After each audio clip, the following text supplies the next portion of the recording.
Hi everyone, welcome back to Nature's BS. We're on episode 11 11. now. We're going so far. It's been amazing.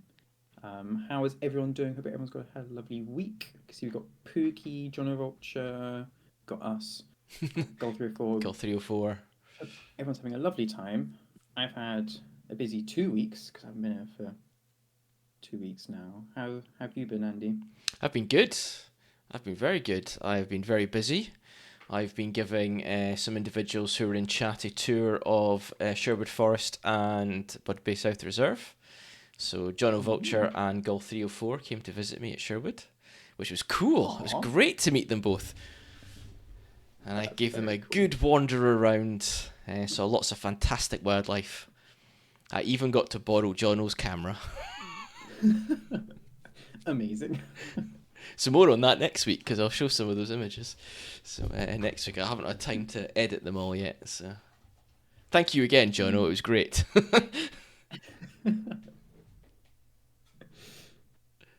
Aww. You're very welcome, girl. Very welcome indeed. It'd be great to see you again, hopefully. What was your highlight? Please tell me the highlight of what you saw. That'd be very cool, and we can talk about that more. What about yourself though? You've been away for 2 weeks. What have you been up to? Yeah, so I couldn't make it last Wednesday because I had a nightjar creatures of the night event. So we're kind of looking at bats, and nightjar was the main thing. I had some bats. We were hopefully going to see some glowworms, but we hadn't seen them for a few years at the site, so we didn't see any. Sadly, I would love to have seen them. But yeah, I've done some other cool things which I'll talk about my wildlife encounters. So much is happening. Weather's been great and then awful. And now today was actually really nice and sunny, and then tomorrow here is absolutely just pouring It's it down been tomorrow so afternoon. cold here. It So has cold. really got, Honestly, so cold. yeah, Just crazy cold.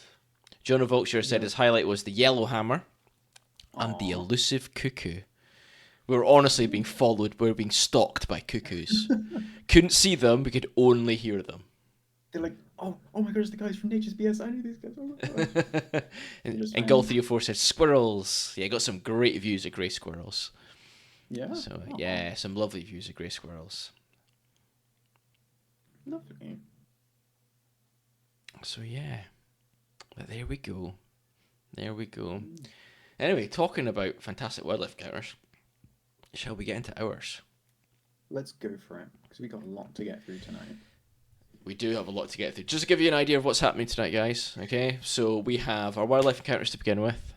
We're then going to go into our moth off. Okay. Unfortunately, as you can see, Kat is not here. She's still poorly. We are giving her all of our hope and love to get better soon. We will see you soon, Kat. Don't you worry. And then we will have, once we've done our moth off, we will do our species focus. And then we've got some news. And then we have a game hosted and put together by the one and only Nick. Woo! It is called Stick or Not Stick. Yes, me and my partner have. She's been wanting this for a long time. Ever since we started this stream, I was like, "Aha, moth off! This is now Moth is the off is part time." 1, and now it's Stick or Not Stick. Yes. So stay tuned for a very Yes, fun game. that'll be at the very end. So I'm very excited. I haven't even looked through it. Perfect. You can play along. So I get to play along as we go. So yeah, fantastic. Right, so let's move on then. So shall we start off with your wildlife encounters, Nick? Where do you want to begin? Oh, it's been hard because now I've had to cram 2 weeks of wildlife encounters into one stream. It's been awful trying to cram it down, but I did it. Um, where do I start? I'll start with a lovely plant, some Viper's bug loss, which I saw last weekend. I think it was maybe no weekend before that. This is at RSPB Conwy. Knows that, and it was in the car park, and we're talking to the people there. It's like, there's some cool plants we've seen, and it's like that's just the name Viper's bug loss. What a name for a plant! So we had to go Yeah. look for it. and it's a very cool plant. It lives up to its name. Um, it's got like deep violety petals and kind of like the pinky.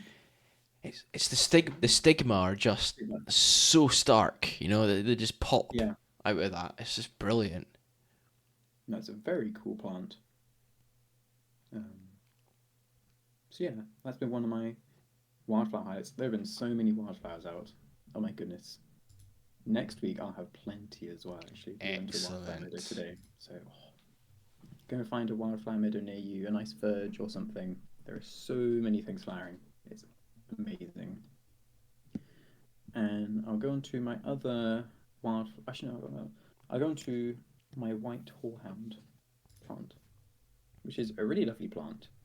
And I think it's not rare, but you do have to kind of look out for it in certain habitats. I think it's limestone grasslands is where you usually find them. Um, but there's lovely kind of paley green, these kind of like bunches of flowers. Basically, it's a bit of a not so striking, but it's a very pretty one. And we have a really large. We have a few plants on one of our reserves, but then just outside there's this massive collection of them. So we went to go look at those. But one of the reasons we went to go look for the white horehound is that there is a moth whose food plant is the white horehound called the Oh, white cool. horehound plume moth. So we had to look for the larvae, and we found its larvae, which is exciting. They blend in very well. Yeah, so these are the eggs here, which are adorable. They look a little like sushi rolls or something like that, just like stacked next to each other. Um, and you can see them actually quite easily. Yeah. Once you just look down, you don't need a hand lens or anything. They're much bigger than I might think for kind of moth eggs. Um, See, early yeah, really. moths before our moth off. Look at this. I know. Free moths. You're welcome, everyone. But yes, we had a look at the eggs, and we also found the larvae as well. So they blended really nicely in the kind of like small green spiky caterpillar. Um, It's really well hidden. yeah, you if you're a bird or someone looking for them, you would not see them at all. You really have to look out for them, and then just really tiny green spiky caterpillar. But yes, we're excited to see those because the adults will start emerging about a month or so now. So So we're if you do expecting have any nice photographs larvae, yes, of plume hopefully moths. keep your eyes out. Cool. Yes, a lovely caterpillar. I'll go on to my other wildflower, which is it's not a very good photo. It's say it in like a bad way. It's not quite an Andy photo, but Thanks. yeah, it didn't sound as mean in my head. But but yes, the Snowdon lily, which is a gorgeous flower, but this picture does not do it justice at all because what you don't see in the picture is me halfway up this gully on the side of a mountain with my just like looking through binoculars is digiscoped, um, and it's really not a good photo. But hopefully we'll go back in probably a week or so, and then next week's stream or maybe the week after that, you'll see a lovely, pretty photo of a Snowdon lily in lovely flower. Um, yes, there are very few sites in the UK. Snowdon lily, they're only found around kind of Snowdon in North Wales, in the mountains here. So there's, I think, about 4 or 5 sites they're known to be found. And this was one of them, which the people I went with last year, they found it here the year before. So we went back to try and look for it this year. And it wasn't quite out, but they're really lovely, like, was it like onion like leaves? It's like very like twisty and Yeah. a bit paler than the other like rushes and sedges you get up on the sides of the mountains. But hopefully, Hopefully you can see it flowering. That'd be cool. yeah, it'll be really exciting because it's a lovely flower. Um, yes, it's a lovely part of the mountains because you actually get some wildflowers there, which is quite rare for heavily sheep grazed mountainsides. So just nothing but grass and maybe a few club mosses and lichens. So mountain wildflowers are very, very cool. I got onto a lovely butterfly, the silver-studded blue, gorgeous butterfly. So jealous. Um, they're so pretty. And you can get really close to them as well. Yeah, so jealous. They're very pretty. So this is on limestone grassland as I can't remember what the food plant is. Blue. Um, just a lovely colour.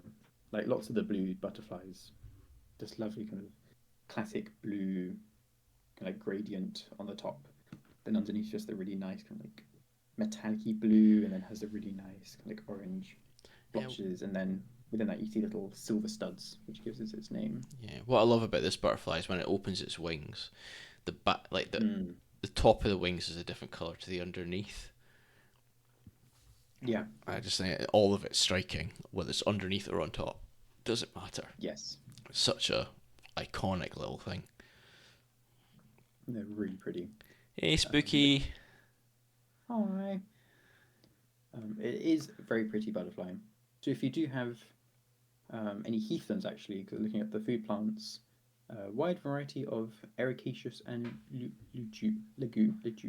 leguminous plants. Leguminous. Not sure. What's So that do you know mean what actually? ericaceous is?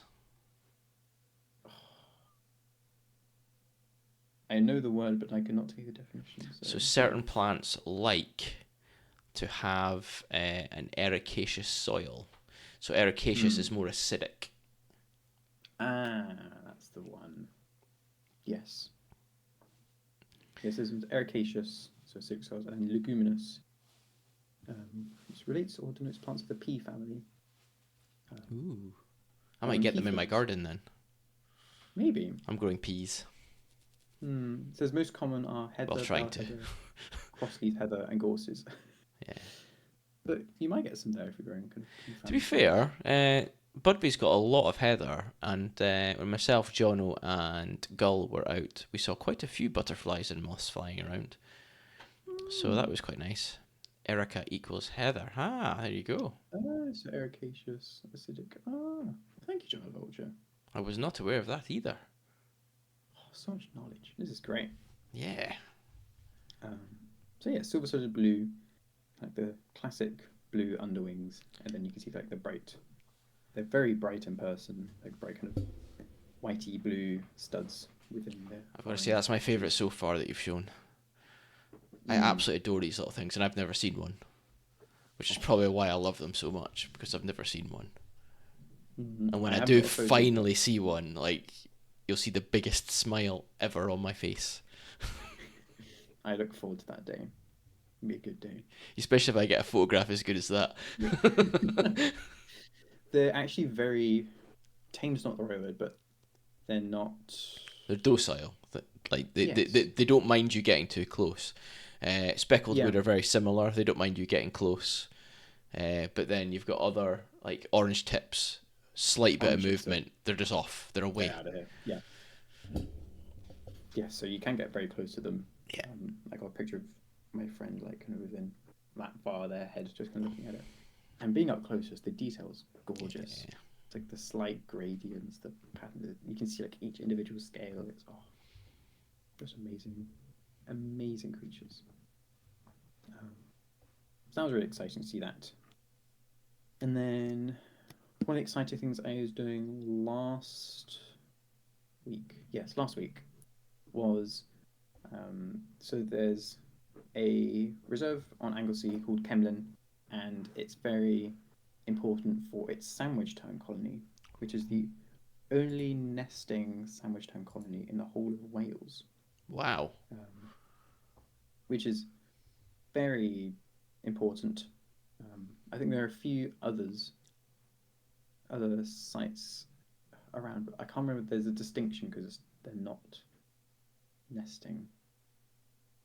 There's something like that, but it's a very important site for sandwich terns, and there's over 2,000 pairs. Really? Yeah, That's amazing. on these two small islands on this lagoon. So it's an artificial lagoon, which is really interesting, as it was someone in the early 20th century, very, very start of the 20th century, who was interested in birds and conservation, which was actually quite rare for someone who has money and land to be interested in conserving it for wildlife. So they made this artificial lagoon to help seabirds and coastal birds, things like that. And there's now a really strong colony of sandwich terns, and there's also common terns and Arctic terns, but there's several hundred pairs of those together, but where there's over 2,000 pairs of sandwich. Main bit there is a sandwich tern. I need to go there. I think Highly recommend I do it. love a tern, sandwich terns especially. I think they're beautiful things. It's great. I got some videos which I need to put together, but there's just something about I just love seabirds, but just something about Yeah, a colony, just that kind of raucous of sound, and something really cool about this preserve is that so there's the lagoon right next to the ocean, and there's this massive ridge of like pebbles and shingle, that kind of stuff. So that's where you can walk, and then you're between the colony and the ocean. So they're flying flying over like your head. right over Oh, you. Like this, I got this photo because they're going right next to you. They're screeching. They go with their fish. It's an amazing experience. So yes, if you are visiting Anglesey or North Wales, Kemlyn Nature Reserve, highly recommend. I'll give you a shout. Very, We very can cool. meet up and go. You can show me Yep, around. that sounds good. Honestly, I've been heaven. I had that experience last year at Holcombe Bay, and Mm. with little terns just flying over my head. It was just phenomenal. There's Cat. Hello, Cat. Hi, Hope you're feeling a cat. little bit better. Tucked up in Oh, bed. cozy. Yeah, Cup of tea and a water bottle, something like yeah. that. That'd be amazing. That sounds great. Mm. I'm not ill, Cool. and I could do with that. That would just be brilliant. Next stream, um, live from your bed. I know. I wouldn't put anyone through that.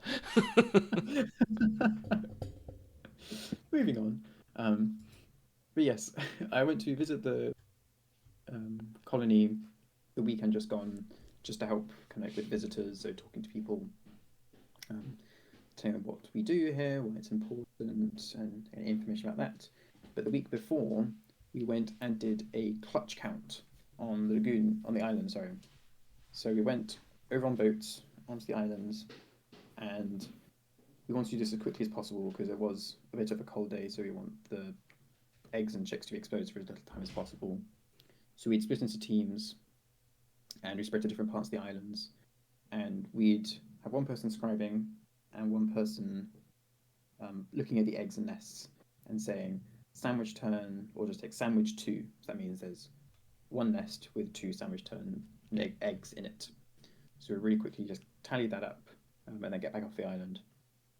But this was about just under 2 weeks ago, and at that point, most of the sandwich tern eggs hadn't hatched yet, but the black-headed gull chicks had emerged, and their defense strategy is to run into nearby foliage and just sit there, like huddle into it, hide into it, which works well if you have lots of foliage. And there was quite a bit where they did snuggle right in, but when there's just like this tiny bit of, I think it's scurvy grass, I think here. Um, but if there's just like something about like that tall, and then your chick's like just a bit bigger at that, it's like I'm all hidden. You can't see me. I'm not here. Um, but they're It's very kind of the cute. wrong colour as well. It looks more like a pebble. Yeah, You'd be better out on the pebbles. it probably would be. Some of them were just kind of running around the beach or kind of running off into the lagoon, so you had to herd them back afterwards. Um, but they're very cute things, and the clutch count was very cool. Just going around, IDing all the eggs. Oh, just birds' eggs in general, such beautiful things. Oh, they are. Just the So intricate colour delicate. pattern. Yeah, and like you Mm. say, colours. Like, you wouldn't believe the colours you get on bird eggs. It's just phenomenal.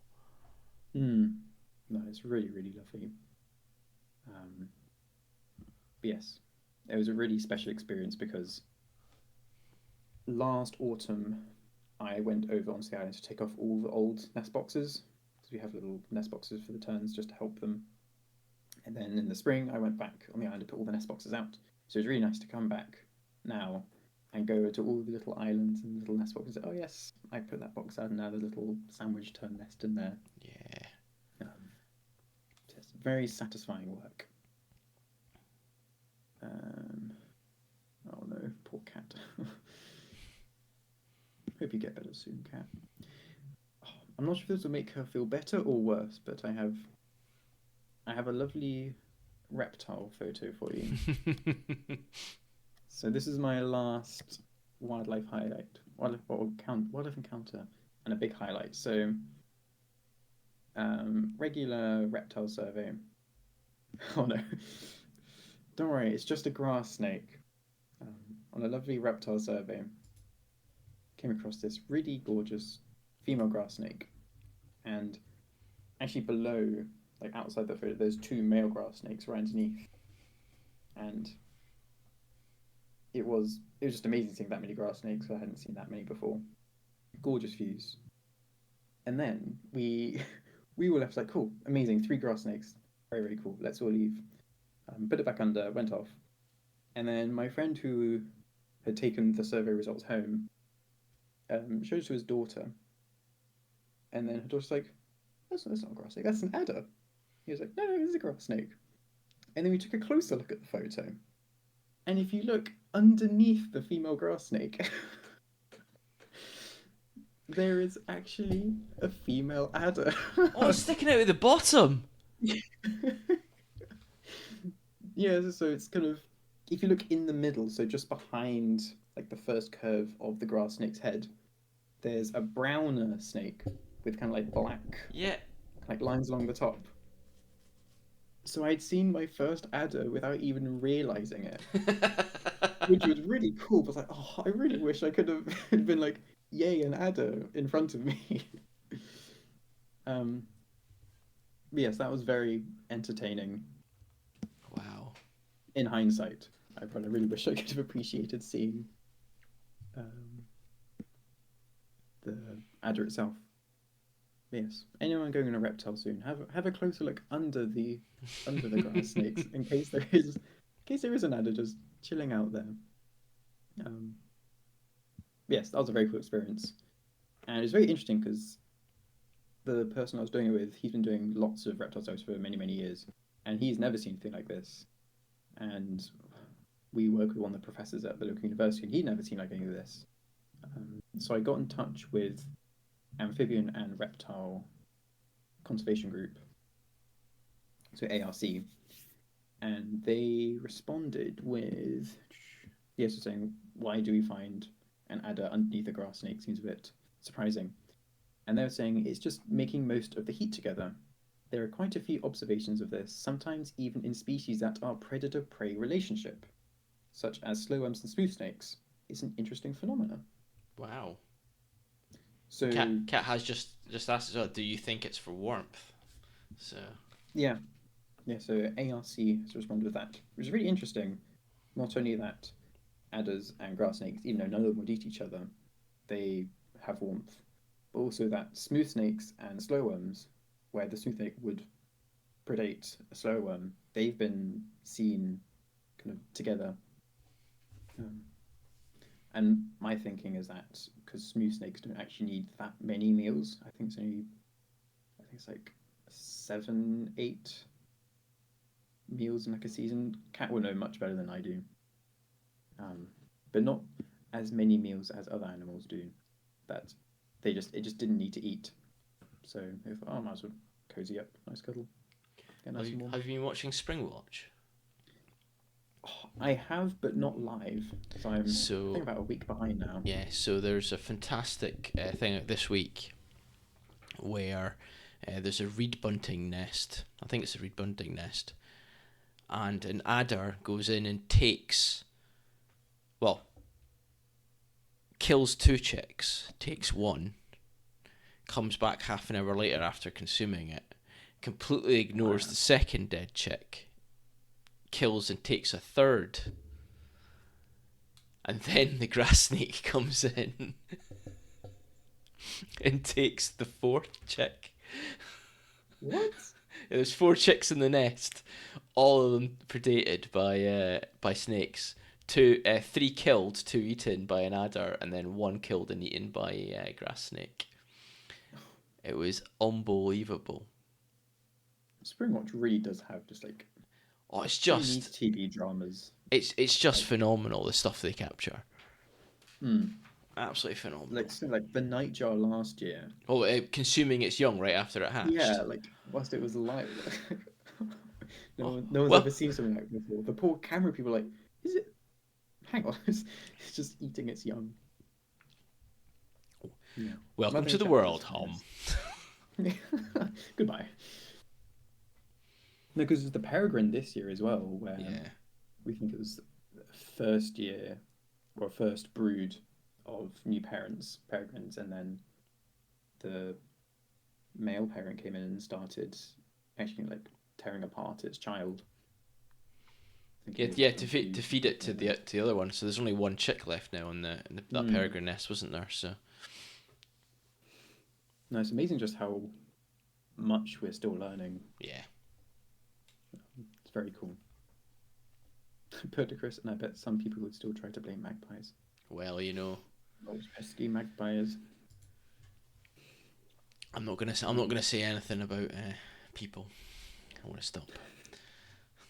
Moving on. Moving But on yes, quickly. that's in my restricted list of wildlife encounters, but so much is happening bird wise, so many fledglings coming out, wildflowers all exploding coming out. It's a lovely time of the year. But what have you seen and been up to? Oh well, I've been doing quite a lot of wildlife spotting, as you're aware. Uh, Mm-hmm. I still haven't finished showing you all my images and telling you everything that happened to me when I went away in May, which is what I'm going to finish now.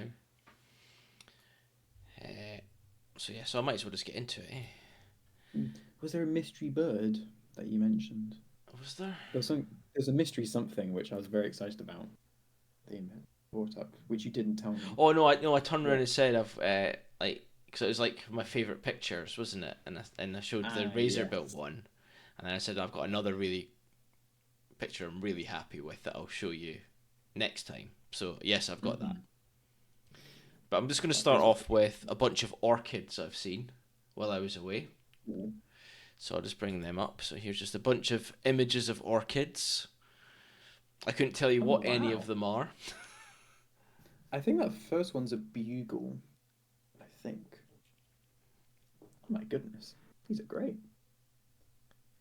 So yeah, I know like so these are the all over the orchids. country. These are from Robin Hood's Bay all the way up to Loch Leven uh, and other locations around where I was. So yeah, this one is particularly my favourite. The one was just the pink. I couldn't tell you what it is. I think it's a northern marsh orchid. I think it's a marsh orchid of some sort. Yeah. So so yeah, Hmm. Yeah. So I think that's the bugle. I think. Um, just it's lovely, gorgeous. absolutely stunning. Mm. Yes, Cat. I got a great Really image of an orchid. great. A few really good images of orchids, which are early spotted Mm. orchids. I've put it onto my Instagram. I can show it next week. That's why I went to a wildflower farm. Uh, I've seen strange things this year involving birds eating things. Seen a crow unsuccessfully hunting a baby rabbit. Saw a jay pick up a mouse from the forest floor. Wow, that's amazing, Pookie. Wow. That's very cool. Yeah, cool. So there's my orchids. Uh, Mm. so I'm going to I'll move to this bit and I'll basically just talk about what happened. So what have I talked about? I talked about going to Potterick Car and seeing the kingfishers, and I showed an Andy pick of a kingfisher. Then I did the Bempton Cliffs and Robin Hood's Bay. So that's everything in England. Mm-hmm. So what I'm going to cover today is everything I did in Scotland.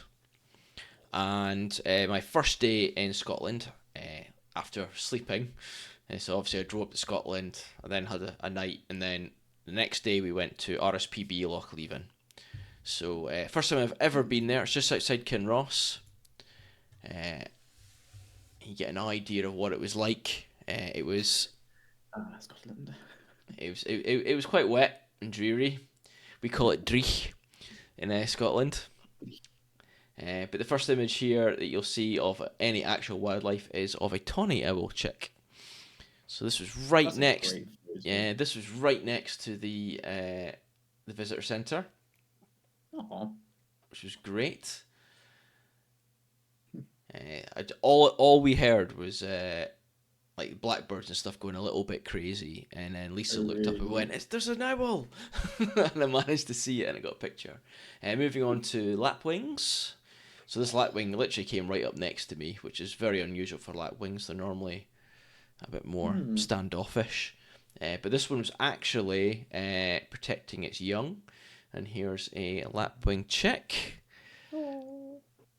Uh, Again, right next to us, just running around, wasn't listening to mum or dad. It was doing its own thing while the other ones were following in their parents dutifully. Rebel. Yeah, indeed. And then here's probably that image that I love so much is the sedge warbler. Oh. Just adore sedge warblers. They're Hmm. such No, I heard lovely them little today. Just birds. amazing. And you see the rain in this one as well, which I thought was quite cool. Hmm. So this is the other image I was talking about. And then this is the visitor centre itself. Oh. So there we go. So that was RSPB Amazing. Loch Leven. So it was a great day. We were there for 4 or 5 hours, just wandering around. Went right up onto the top of the hill. So they've kind of got two different, what do you call them? Ecosystems. You've got the wetlands, which is right next to Loch Leven. You got to cross. You go under the road, and then they've got a little walk bit that you go walk around, and then they've got like multiple pools that Okay. with viewing points and hides, and you can just go and sit in them. I also saw a marsh harrier, which really surprised me, uh, and a whole bunch of other stuff as well. Blue tits, great tits, chaffinch. I think, but I'm not going to say I did. I think I saw a spotted flycatcher. Mm. So somebody said that there was definitely one there. It was seen that morning, and I was like, "Ah, I might have seen it, but I'm not. I'm not going to say I did. So Yeah. so yes, but that is one of the birds that's on my bucket list for this year. It's the last bird on my bucket list, so that I haven't seen yet this year. Other than the male hen harrier, which I've probably never seen in my entire life. But Don't say that. Gotta believe. cool. So the next day, we went to RSPB Loch Kinnordy, which is right next to Kirriemuir. So that's north of where I was. So Kinross was south of where I was stationed, which was Carnoustie, which is where I'm from, which is just Mm. outside Dundee. Uh, and then Kinnordy is north. Just keep coming to Frampton in the winter. I will be there, Birder Chris. That is a promise. You'll get sick of seeing me. First thing's like, no male hen. Hasn't been seen in a week, Andy. Sorry. Uh, yeah, so we went to Loch Kinnordy. Never been there before. Didn't even realise it was an RSPB reserve. Really, really small. It's literally three. It's a car park. A short walk from the left to the right. The car park's right in the middle. You go into a little bit of woodland. You can turn left or you can turn right, and you have hides in three different places. And I literally went to all three hides just to see what I could see. And probably the highlights are tree sparrows, which were Wow. massive shock. The only other place I've ever seen tree sparrows is at Bempton Cliffs. Mm. I showed an image of that a couple of weeks ago. And this, which isn't wildlife, but is wildlife activity. Wow. And That's this was pretty cool. everywhere. Really? So this is beaver activity. That's very cool. So there are definitely beavers at RSPB Loch Kinnordy. Now, did I see any beavers? No. Wrong time of day. Beavers are normally night animals. They prefer to come out at dusk, do all their feeding and stuff at night, and then disappear off early morning, and you don't see them. But you do see their activity, and this is it. That's very cool. So yeah, so that was pretty cool. Enjoyed that. You were hoping for a beaver Andy pick. You'll probably get one at some point, Cat. Just you wait. With all the floods, you can see them during the day. That's good, Pookie. I'd love to see it. I'd love to see one. I really would. Absolutely love to see one. No, Okay. very cool animals. So the same day, because it wasn't too far away, I went to my usual haunt when I'm back at my parents', and that is Crombie Country Park. I'm just going to quickly read Bird of Chris's and John Vulture. So if there were channel points, I'd request a lumberjack song. I'm a lumberjack and I'm okay. There you go, you got a little bit. Bird of Chris. Canardy was home to one of my best wildlife experiences. Stood up to my waist in the water, pulling out some kind of vegetation. What was running rampant. Osprey comes over the top of me, maybe 4 meters up, and plunge dives a few meters away. Wow. Oh my goodness. That's very cool. Wow, Bird of Chris. That's amazing. More ospreys soon. I'm so jealous of that as well. That's immense. Absolutely immense. Anyway, moving to Crombie. So we drove to Crombie and went out. I'm just going to wait for it to cycle through to the actual image I want it on. Come on. Yeah, Pookie says their highs get flooded and they get on top of them. Oh, that's cool. That's interesting. I wasn't aware of that. Basically, I've got to find a height. That's what I've got to do.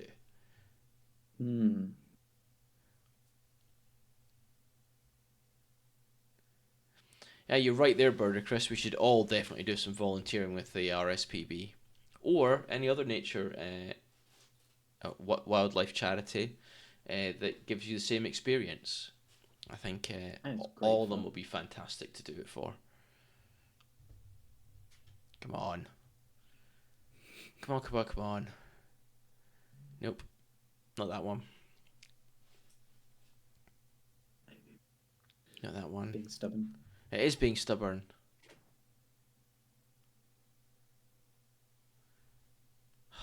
So slow. Why did I set it up for so long? Silly things. Here we go. Right, here we go. So, this is the loch at Crombie. As you can see, it's man-made.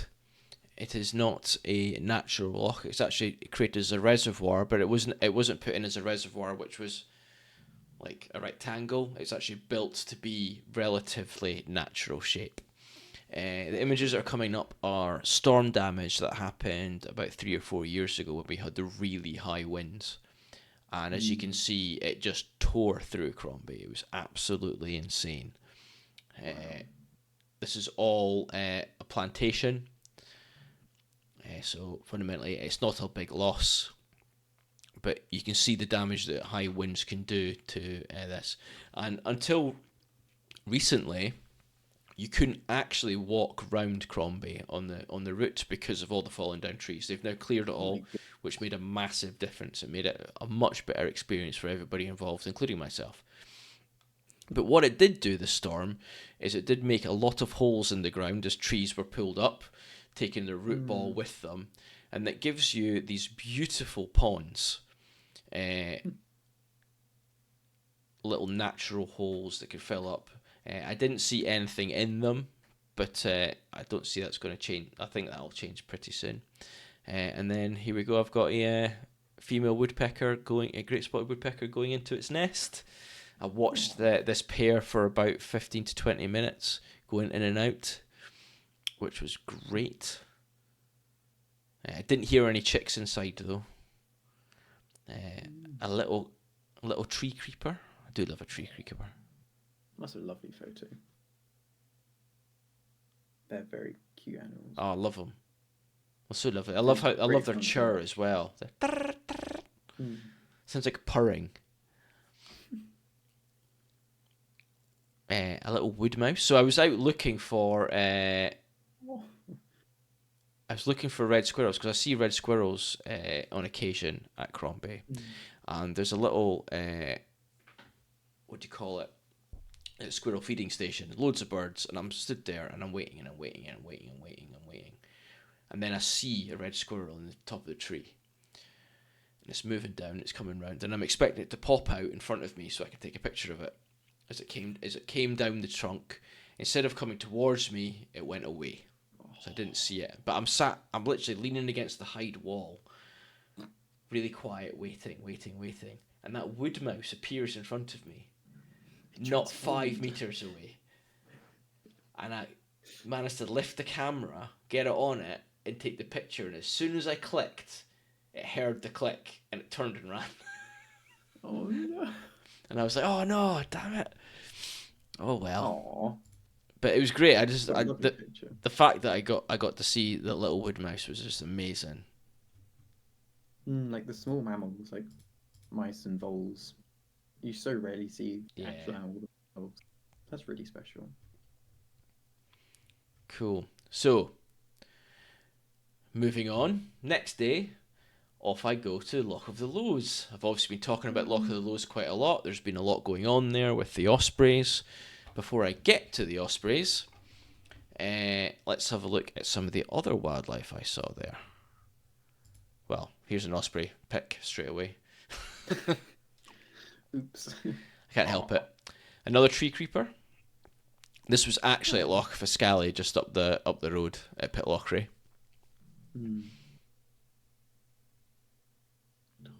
I love your tree creeper pictures. Maybe just like the contrast. Yeah. Like the back and the front is really lovely. Black-headed gull, which were just taking flies off the water. I thought I'd take a picture of one as it flew by the hide. And they were doing quite a good display, actually. There wasn't really much going on, to be fair. It was quite quiet on the loch. The resident female NCO was hiding behind a tree, feeding, which is the image you saw earlier. Great picture of a jay, though. Got really close to this. Jays normally come nowhere near you. You always hear them, but then you Yeah. see them as kind of like flying off from one distant tree to another. A male great spotted woodpecker. I've seen a lot of great spotted woodpeckers in the last few weeks. Loads of them. Yeah.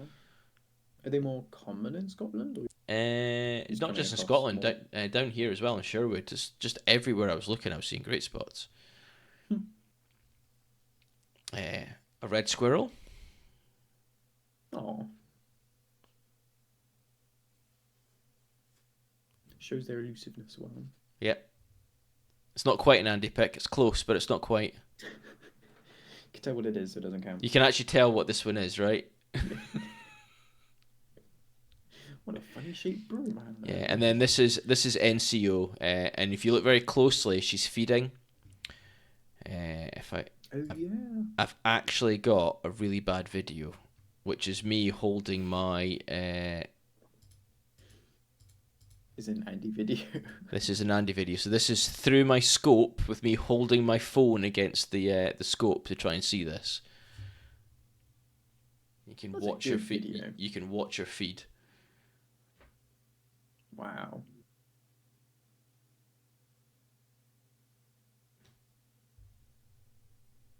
Oh, I'd love to see an osprey. It'd be awesome. Especially watching them hunt. They're so agile.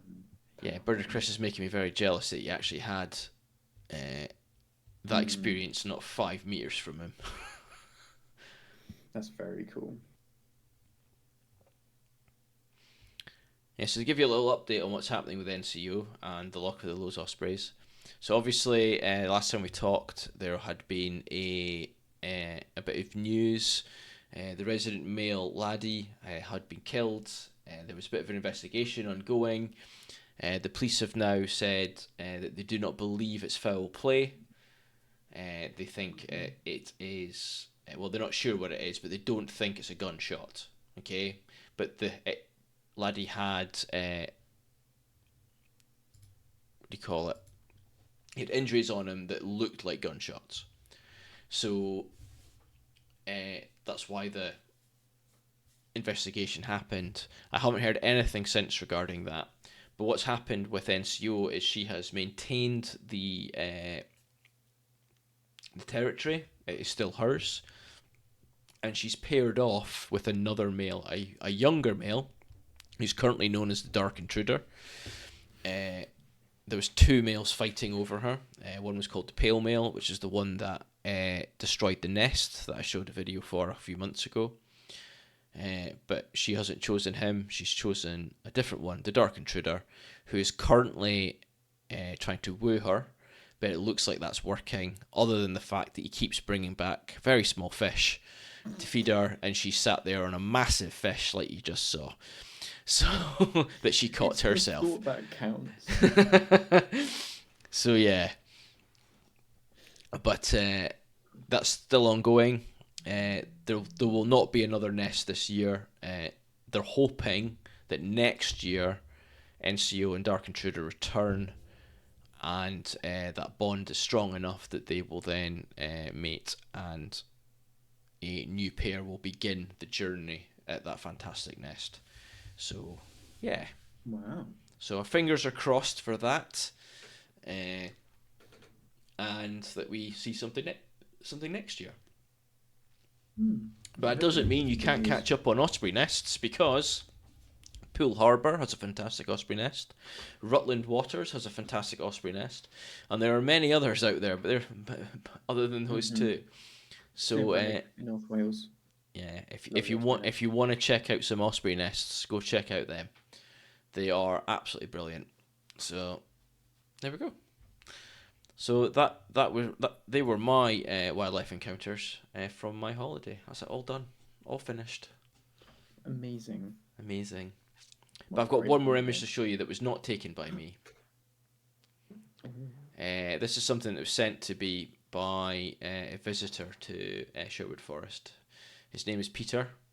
I have a conversation with him every single week, and he loves his wildlife. He literally looks at almost anything, and I've got a macro image for you. Ooh, that he sent haven't me. Had many of those. Okay, this is amazing. I'll answer that question in a second, Kat. I'm blown away by this. Oh my goodness. That's a very cool photo. You got the spider clinging onto the whiskers of a caterpillar.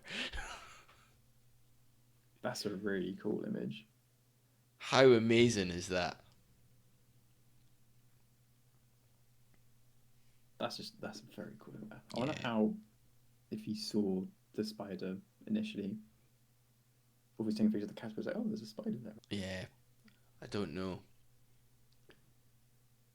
Yeah, I just thought I'd share this. He keeps sending me pictures, and I haven't really shown any yet, but this one he sent me a couple of days ago, and I've got to show this image. Can't not. It's mind-bogglingly good. Yeah, so there you go. Very cool. I have no idea what kind of caterpillar it is. I've got no idea what kind of a focus stack. Focus stack, Pookie. Is that the caterpillar? I think it's macro photography. You do something called focus stacking. Oh, right, so with okay. macro, you usually have like a really small plane of focus. So you can take lots of photos at slightly different focuses and then do a focus stack, and then you like stack them all together so you have like a larger area in focus that you'd have just in one image. Yeah, so Peter says it's a large hairy drinker moth caterpillar. I was thinking drinker because it has that kind of like flecks of kind of yellowy gold on the top. That's very cool. So there you go. Great job getting that photo. That's very, very cool. Yeah. Fabulous. Absolutely fab. Fab. Ab fab. Ab fab. So what was my highlight of my holiday? Ooh. If you can narrow it down to one. So I got the Fulmer, which was on my bucket list, so that was definitely a highlight.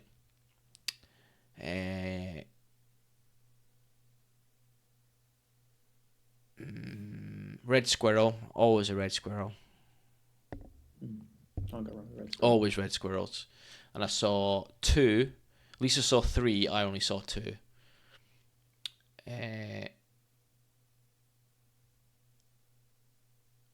Yeah, here we go.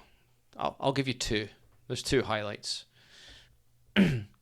Probably watching the barn owl hunt and catch prey at Bempton Cliffs. There's 3, and that probably tops it all. And that was completely by chance. Top and 2 runners up. Yeah, because I was more special. because I was like, we're walking away because we didn't drive there. We walked from Bempton Village because that's where we were staying, which is 2 kilometers in, and we're about to walk back. And as we're walking back, I saw like an owl viewing point, and there was loads of people up on this owl viewing point, and I was like, I might as well go up and have a look. So it's got to be interesting. And then I came up and I just stood there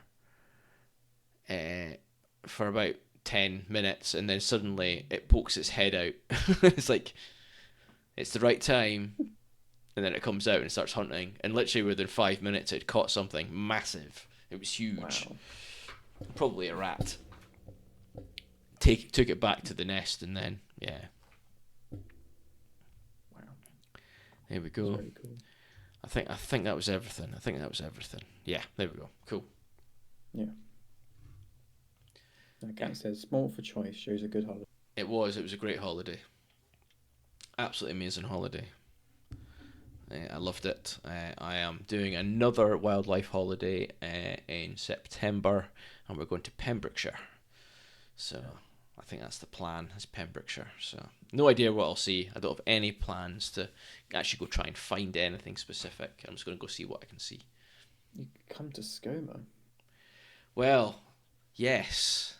I think you've got to book that though. Yeah. But I could certainly try. That's September. Are you still there in September? I am. I'll be on Skoma from beginning of July to the end of September.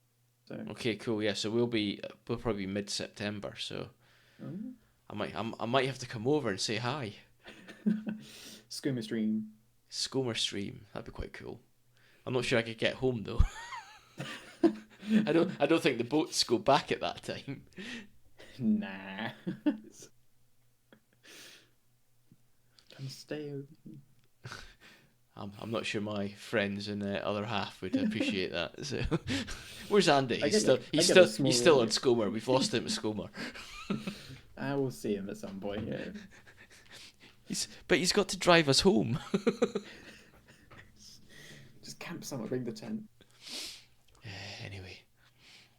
Yeah. Cool. Shall we move on to our moth off? Moth off. I didn't show it, but I have my moth. Oh, cool! Look at that. Attire. I got a t-shirt from the Wildlife Trust. That's very cool. For the moth off. I like that. That's ace. I haven't tried. I'm wearing a black t-shirt. I just like moths and got this t-shirt too. I didn't even realise I had it on. So I was like, oh, yeah. So, all by chance. Kat says that is the coolest t-shirt. Points. So you've already got points. Okay. Yes, I'm winning.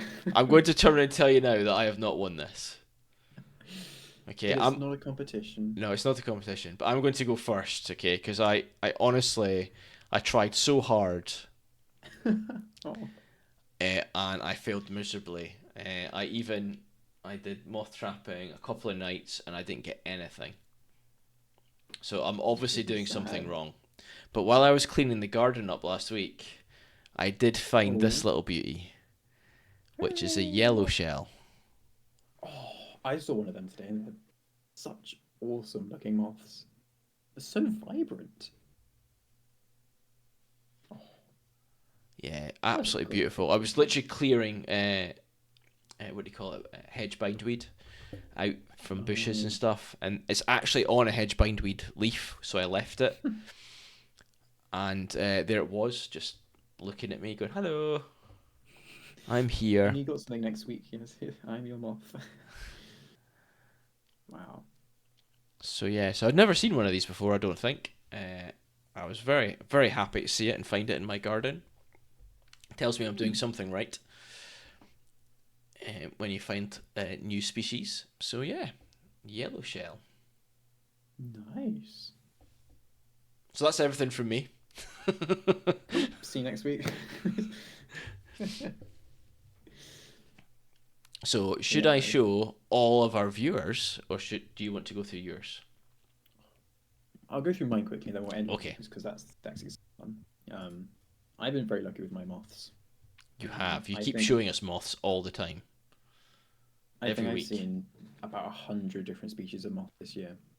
It's been a lot, and I have done quite a lot of trapping, so that does help boost the numbers up. And I'm outside almost every day, so that definitely does help. Um, but yes, it's been an okay year for moths. From from the winter or so.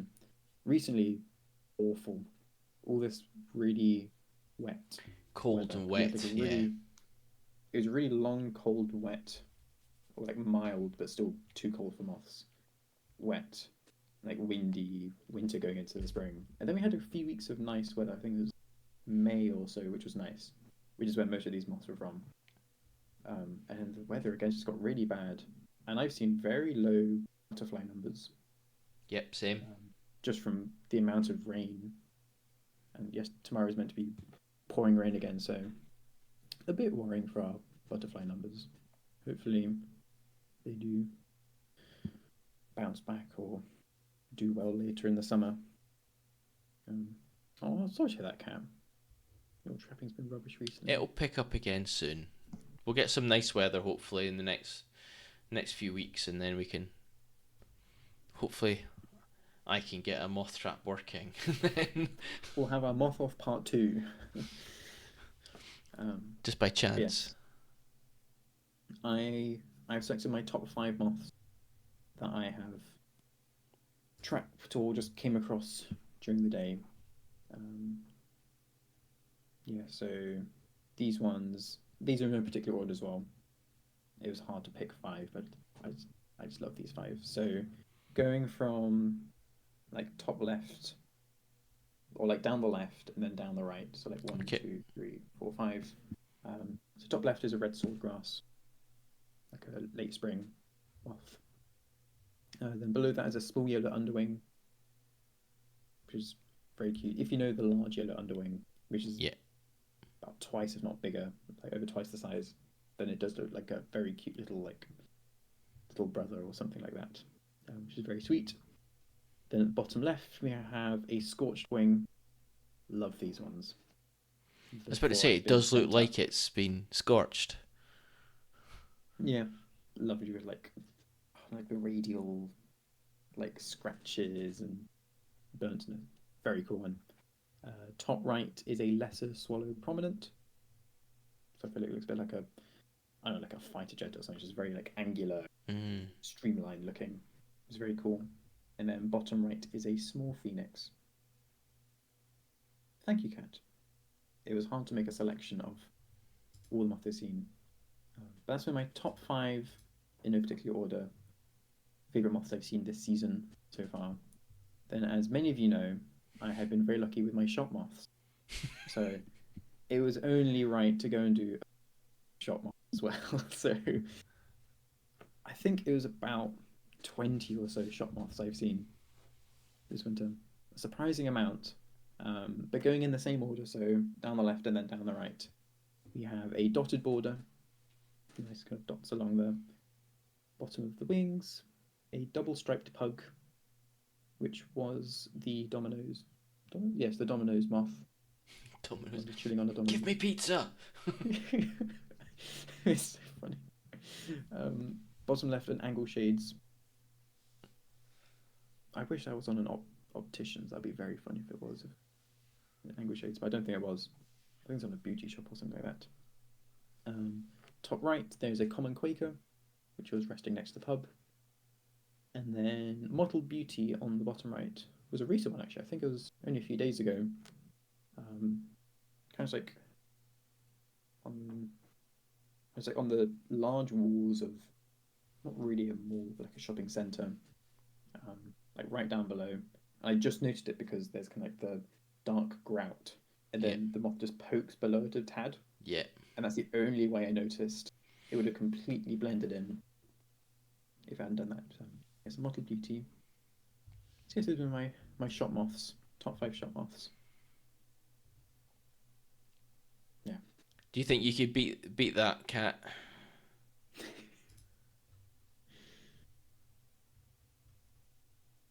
hopefully. People have been seeing some great. I've seen there's like campsites and walls, wall moths in the Discord. So, Cat does say no. oh, So, talking about Discord, we did set up a channel in Discord for everybody who's here to post theirs. Oh, awesome, Cat! I'm looking forward to that. Few and far between. Oh no. oh. But I do have. I've put together a short video of everything that was posted up to about 9 o'clock last night. So if you've added anything, I know Hannah added something today. I apologise, I haven't got that. But everything that was up to 9 o'clock last night. And here it is. Now I haven't put any names as in of what they are, so I'm relying on people to turn around and say what they are in chat as quickly as No possible. pressure. There's 5 seconds per image. Good luck. This is the test. And go. Go. Thank you everyone who's submitted. Yeah, thank you so much, Been great. everybody. It's been Loads of them. absolutely fantastic. I think that was a Cinnabar. Cinnabar. I think the first one's a wave, common white wave. I think. Yeah, Riband Wave said Burger Chris. Riband wave. That's right. Cinnabar by Burger Chris. I think mottled something beauty. That's a white ermine. You got to keep going. You got to keep going. White Another wave. Ermine. Oh, Bird Chris is on this. Yeah, he is.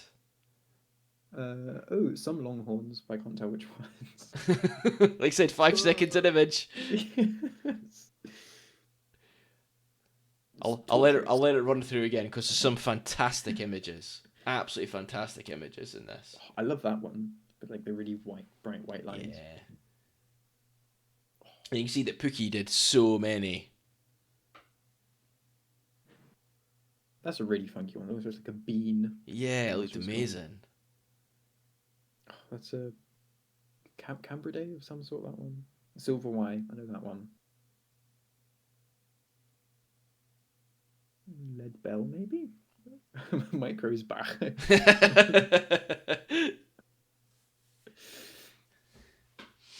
I love the snout on that one. In a barnacle bomb. Look at that. Look at that for an image. Oh,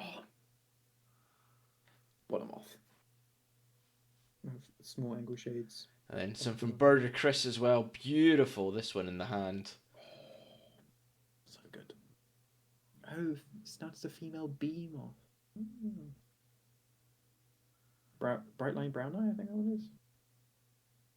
Dark arches. Yeah, bright line brown eye. It's a Burger Chris.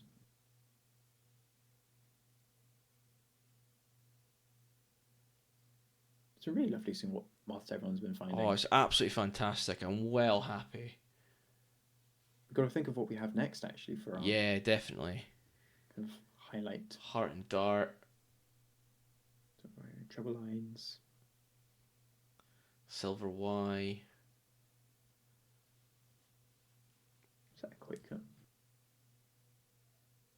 There we go. And we're back to Bookie again. I'll let them run through again so everyone can see them a second time. Bird Chris can catch up with all the ones. Yeah. But thank you so much, everybody. I've been really excited to see what everybody's put up. I know it took 4 weeks, an extra week, longer than it should have. Because we were supposed to do this last week, but unfortunately, Kat was ill and Nick was And I had plans off looking at nightjars and bats and stuff, you know. So instead, you got stuck with me playing Grounded last week instead. But yeah, no, it's been absolutely amazing. I'm well happy. I love the variety in locations as well. Yeah. So, Bird Chris did some trapping. Pooks looks like he just found them on walks in woodlands, grass. Yeah. Had some in it's like bathrooms, campsites. It's been really cool. And then barnacle bum all the way up in the northwest of Scotland, finding Mm. some amazing moths up there. So well done, everybody. And Pookie, you just got so many different ones. Pookie must have been on several dozen different species by the end. Very cool.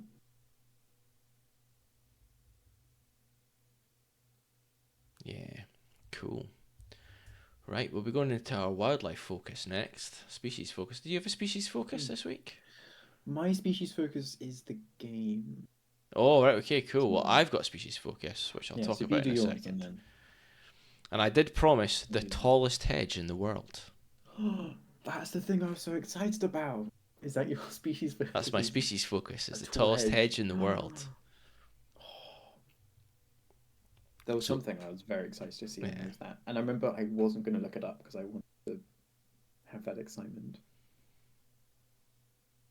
So, yeah, I'm just going to let this finish off.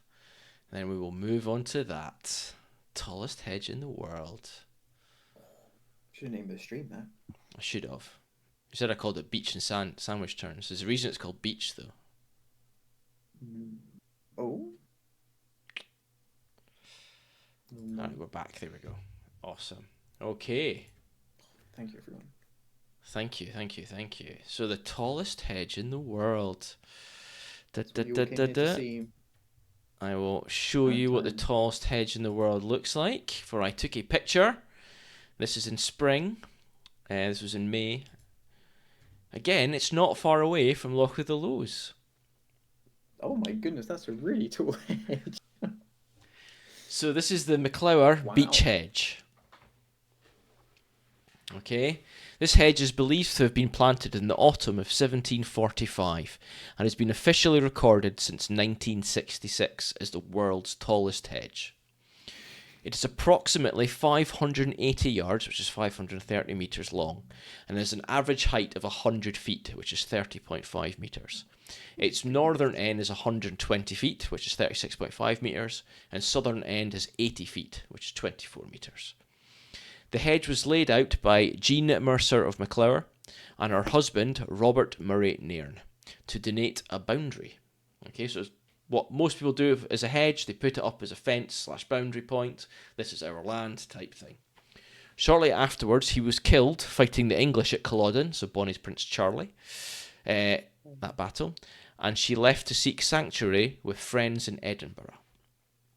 The care and maintenance are the responsibility of the MacLeod Trust. It is cut and measured every 10 years, which is done using hydraulic platforms and handheld equipment, taking 4 people around 6 weeks to complete.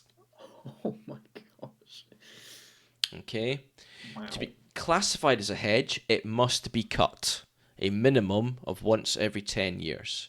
So as you can see, this is most definitely cut. Okay. It being beech can grow to a height of more than 40 metres, so this still has some way to go. Its highest point is 36.5 metres, so it could still go another 4 metres plus. Beech bark is smooth, thin and grey, often with slight horizontal etchings. Its scientific name is Fagus sylvatica. It's from the family of Fagaceae, which is a family of flowering plants including chestnuts and oaks. It is also native to the UK.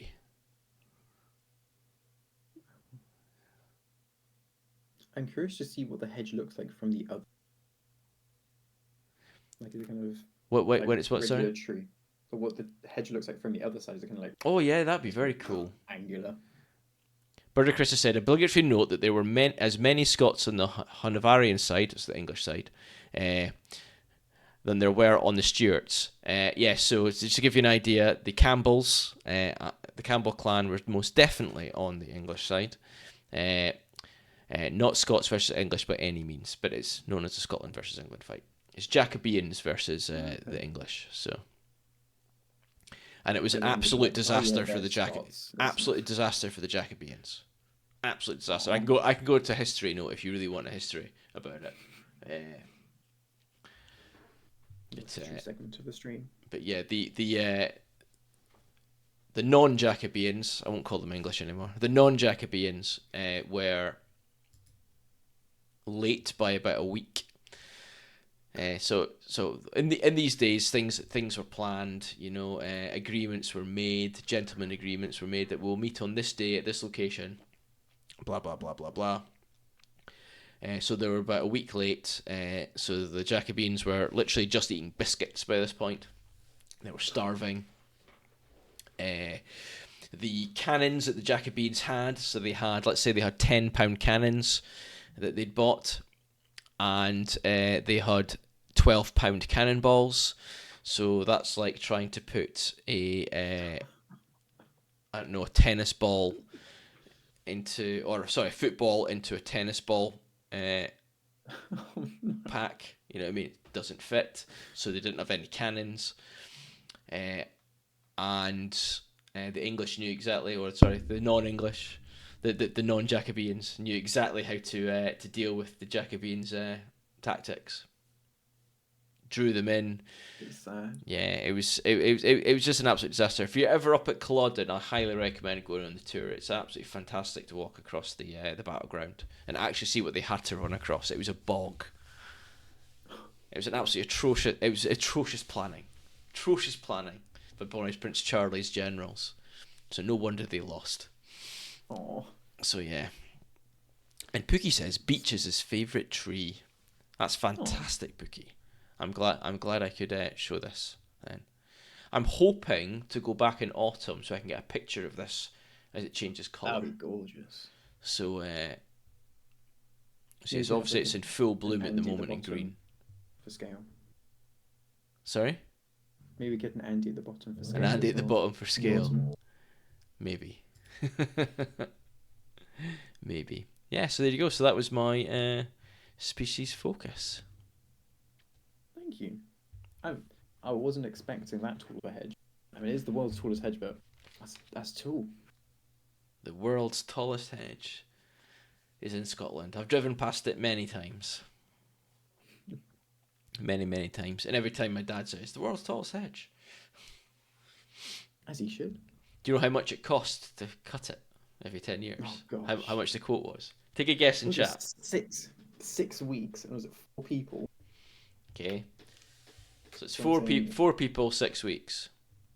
So hiring's like £100. How much do you think they were quoted for the last time that it was done? Labour, 4 of them. I'm gonna say 40,000. 40,000, okay. And any guesses in chat? Imagine you had the world's. Jonah Vulture says 400,000. That's a bit high. It's not that high. I think that'd be a really fun job. They're like, oh yes, it's that time of the decade. 150k from Cat. Oh, we could put a poll. When we get channel points. We're not far away. If you haven't hit that follow button, please do hit the follow button. We're aiming to become affiliate. Use your channel points to guess how much hedge costs to cut. We're obviously going to have to bring back animal impressions as well. Oh, I've missed them. I watched the presenters from Springwatch on Instagram doing animal impressions. I'm like, hey, they've stolen our bit. We did that first. Okay, so the quote was £50,000, to which the McClower Foundation went, not a chance. An agreement was made for less than that, for it to be done, so it can maintain its hedge status. But it's just ridiculous amount of money to ask to cut it. You know what I mean? If they rented the equipment, they could get me to do it for a lot less than that. I can tell you that now. Yeah, I'd happily do it for 10k. 10,000, yeah. Yeah. Give me a hedge cut and a long stick. Yeah. I think 40 meter 40 long meter wall stick. with a power tool on the end of the gaffer taped up stick. God, can you imagine having trying to lift that? Yes. You never manage. It's like, I forgot to turn it on. Never manage. There we go. Cool. Right. On to news. News. Ooh, Pookie says beech have a real dense canopy. Not a lot grows under them. Two dumb facts about it. Bark can't be in the sun. Hmm. A tree can ideate saplings through the mycelium and feed only their own saplings through it. Now that is cool. Wow. Nepotism in nature. That's a very cool fact. No, they do have very dense canopy. Kind of like beech woodlands are very kind of just like bare on the understory and midstory, but they're very pretty. Hmm. Thank you for those facts, Pookie. Cool. Right. Shall we move on to the news story? The news. The news. Shall I go first? You shall go first. I should go first. I got some good news. Um, one by The Guardian. Things of on Sunday the 2nd of June, this came out, saying Scotland's remote land of bogs and in line for World Heritage status. That's nice to see. It A is. decision from UNESCO on giving the peat-rich flow country the same standing as the Great Barrier Reef is just weeks away. It is a land of mire, mist and midges that could soon be awarded a special status among the planet's wild habitats. In a few weeks, UNESCO is set to announce its decision on an application to allow the flow country in North Scotland to become a World Heritage Site. Such a designation is only given to places of special cultural, historical, or scientific significance, and would put this remote region of perpetual dampness on the same standing as the Great Barrier Reef, the Grand Canyon, and the Pyramids. The flow country straddles Caithness and Sutherland in the most northerly part of the British mainland and is the largest area of blanket bog in the world. That's really important. It covers 4,000 square kilometres. Yep. It's Just to give you an huge. idea, RSPB Forsternard flows is slap bang in it. Really? Yeah, so if you look very closely, it says open water and bog mosses in the ecologically vital region of the flow country in Forsternard, Scotland. Yes, I think later on it says that as well. Um, that's very cool. So, covering 4,000 square miles, it is also home to a remarkable range of wildlife: the black-throated diver, golden plover, green shank, golden eagle, merlin, and short-eared owl, as well as otters and water voles. The land is carpeted with sphagnum moss that covers layers of peat that can reach down to depths of 10 meters, enough to bury a double-decker bus, while the local plant life includes sundew with their sticky tentacles to feed on insects. It is a remarkable habitat, which has the subject of a formal request made last year by a partnership including the RSPB, Nature Scot, and the Highland Council to have the bogs, pools, lochs, and hills of the flow country designated a World Heritage Site, a place of outstanding international importance that deserves special protection. UNESCO has said that after more than a year's deliberation, it is ready to give its formal decision in the next few weeks, and this was 10 days ago, so hopefully we'll hear about that very soon. There are many other larger areas of peatland in Siberia, for example, but blanket bog is special, says Roxanne Anderson, professor of peatland science at the University of the Highlands and Islands, which is also involved in the UNESCO bid. She says blanket bog can cover very steep slopes, unlike any other types of peatland, and can envelop the landscape in a very complex mosaic. It is also very thick, not so much a blanket as a quilt that coats the entire terrain. So there's a map just below that shows the area that could be given status, which is huge, Mm. which is really exciting. And I won't read the rest of it because it goes on for a bit longer, but it's a lovely read. And it's very exciting. So hopefully you'll hear about that. Yeah, I have been up there a few years ago, and it is an amazing place. Absolutely, it looks amazing. honestly, it's an amazing place. And one of my Looking at friends, pictures. he was volunteering up at Forsternard Flows, for 5, 6 months he did up there over 2 stretches. And that was last year, the beginning of this year. And he said it was just phenomenal. Short-eared owls. He saw loads of buzzards, loads of hen harriers. Oh, you should get up there. Yeah, well, that's why I went. I went to see hen harriers and didn't see any. So Got to stay for 6 months. got to stay for 6 months. That's basically what it's telling me. Oh. That's basically what it's telling me. There we go. Now, amazing. No, so some good news. Yeah. So hopefully we'll hear about that soon. Cool. Well, I'm going to move on to my one now. Well, I've got two. The first one is tech company to help tackle invasive plant species, which is quite interesting.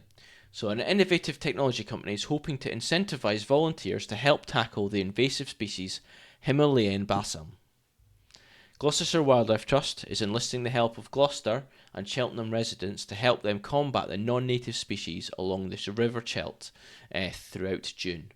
The team at GWT is teaming up with Crudursa, whose technology reach means they can offer a financial reward to volunteers. Imported to the UK by the Victorian botanists in 1839, the plant has no natural rivals and can quickly dominate ditches and riverbanks, wiping out indigenous species. This is what it looks like. It's a beautiful plant. You can see why they brought it over.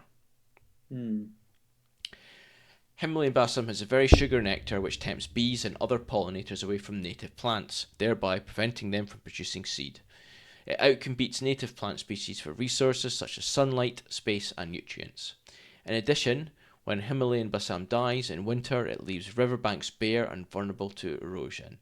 This can reduce water quality, cause sediment to collect in fish spawning areas, and can lead to an increased flood risk. The mission to clear the riverbanks will begin on the 3rd of June when the plants are in bloom and easy to identify. The volunteer scheme is open to all GWT Wilder Gloss users who have a smartphone and can download the Crudursa app, where they can then earn up to 25 pence per square metre of balsam removed. Once approved, players can request the reward to be transferred from their virtual wallet to the bank account, explains Tony Paju, CEO of Crudursa. There we go. I might head over to Crowdsourcer, not Crowdsourcer, Crowdsourcer. So that's pretty cool, I think. Incentivizing people to do good, so people get involved. Yeah, and you never know, someone might say, oh, I can get outside, get a bit of money. Yeah. And then maybe become interested in wildlife and everything. Yeah, that's very cool. Hopefully it goes well. The next one is kind of a weird one. So I want to talk about an invasive species now. It's been on the socials quite a bit recently, and it is how the green parakeets escaped and made Britain their home. The bright green birds arrived in the 1970s, and they have since become part of the urban landscape. So if you go to London, you walk through a park, you're very likely to hear and then see ring-necked parakeets. I had one in North Wales about a month ago. They're spreading. Yeah, they are spreading, yeah. Yet another opinion poll was published last week, focusing on British people's attitudes towards new arrivals on our shores. They didn't get here in small boats, and they won't feature in the TV election debates. They're not human beings, but birds, ring-necked parakeets. Nevertheless, they are highly divisive, with the poll revealing that the colourful creatures prompt reactions from downright hostility through grudging acceptance to a warm welcome.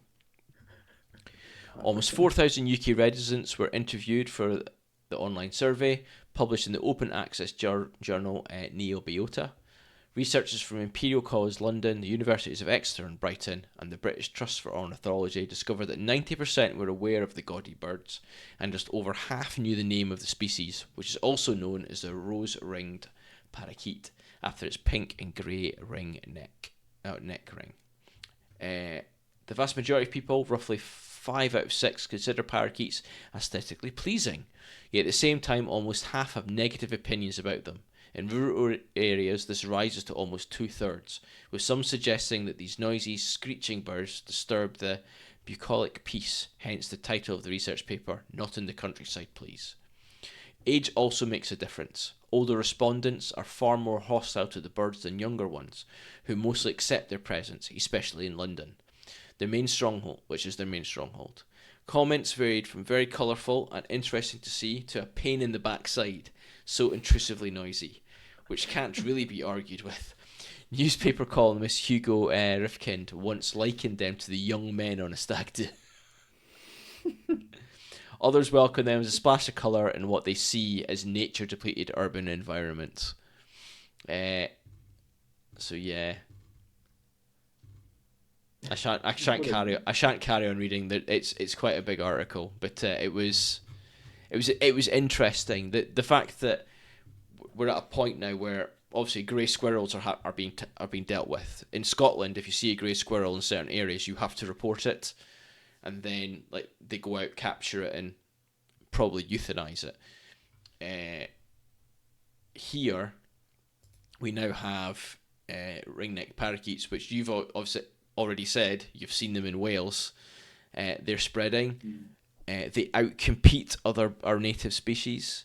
So what is going to happen? How are we going to deal with this? Do we let it get to the point that we have with grey squirrels, that fundamentally it's kind of too late? Yeah. Or do you deal with it now? And I'd be interested to know what the answer is. And then how do you deal with it? Because there are thousands of these little suckers. Yeah. Do you know what the population of them are? No idea. It all came from 2 or 3 pairs that were that escaped from like bird cages, aviaries. Around 12,000 pairs. There you go. Says the BTO. So to give you an idea, lesser spotted woodpeckers are 600 pairs in England. 600. So there's 20 ringneck parakeets for every lesser spotted woodpecker. Yeah. That's not very good. That's not good at all. Interesting news, though. Interesting news. Saying how it'll get tackled if it does at all. It's also interesting to hear that people who are older like them less than people who are younger, and that's probably because people who are younger have always known them to be there, whereas older we didn't have the green. Yeah, older generations ago, I remember the days when they weren't around, or there weren't so many of them. They used to only be in one park as well. I remember growing up, they were only in Hyde Park in London, and now obviously they've spread quite a lot. So but they're all over London. You can walk past Buckingham Palace, and they're in the trees right next to Buckingham Palace. So you're like, okay, and then you've seen them in Wales, and I'm expecting to see them at some point in Nottinghamshire. So.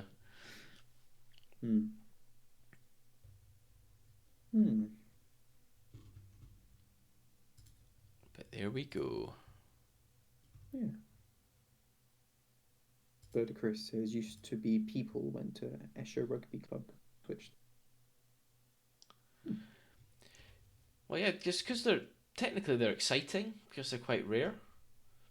And then obviously now they are not quite so rare. They're obviously only seen in one area of the country, but still.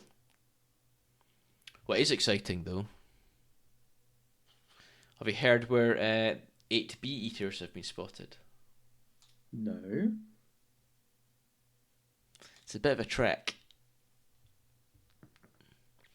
And only if it was last month that this was happening. Oh. Is it where they were previously breeding? No. Bred. If it was, I'd be over there. Yeah. In the next month, I'd be over there again and watch them. Aberdeenshire. Really? Yeah, 8 have been spotted in Aberdeenshire. Wow. Seen videos of 8 of them all on a single branch, sat next to each other. It's amazing. How much of a trek? I'm guessing. No, St Kilda. No, not quite St Kilda. It's Aberdeenshire. It's a long way, Burger Chris. To give you an idea, from Nottingham to Dundee, which is an hour and a half south of Aberdeen, is 6.5 to 7 hours driving. Okay, so you then another hour and a half on top of that. So let's say 8 hours from here. One way.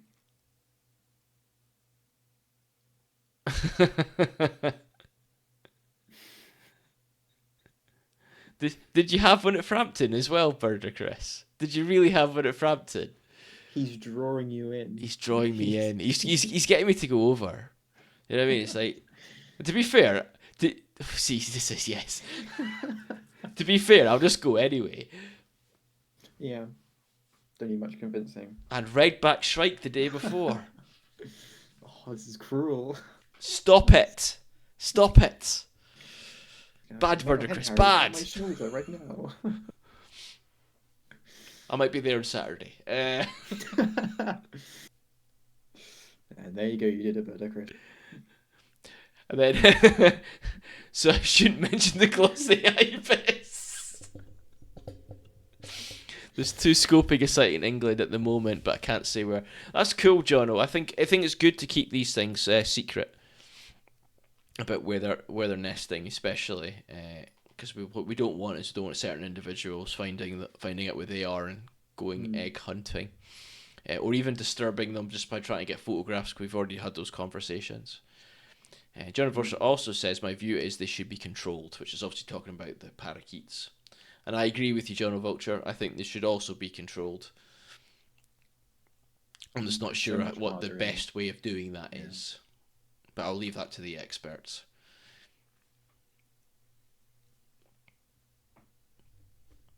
There we go. Glossy ibis at Frampton. He's playing with you. He's playing with me. He's playing with me. At least I got the lesser yellow legs while I was there last. So. Yeah. That was good. Yeah, I might be there on Saturday.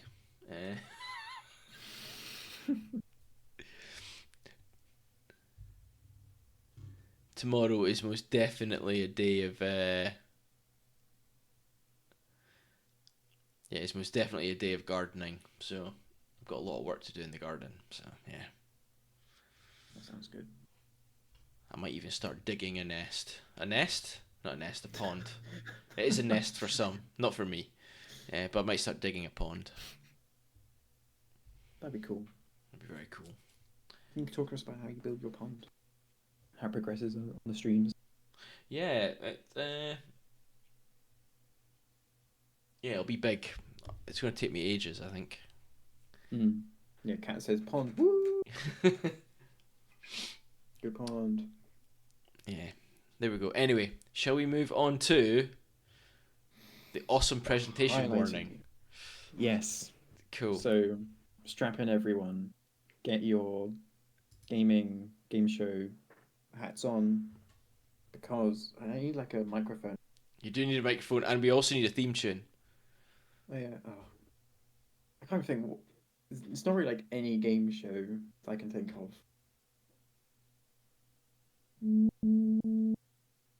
You should have come up with a jingle before we did this. We should. I haven't planned this very well. It should have been like stick or not stick. If only we were on Taskmaster right now, that's exactly what we'd have to do. But come up with a random game. But yes, prepare yourselves for an awesome presentation and some cute moths. So it is the moth off. If we go to the main slide, we have a fun game which me and my partner wants to come up with. We have stick or not stick.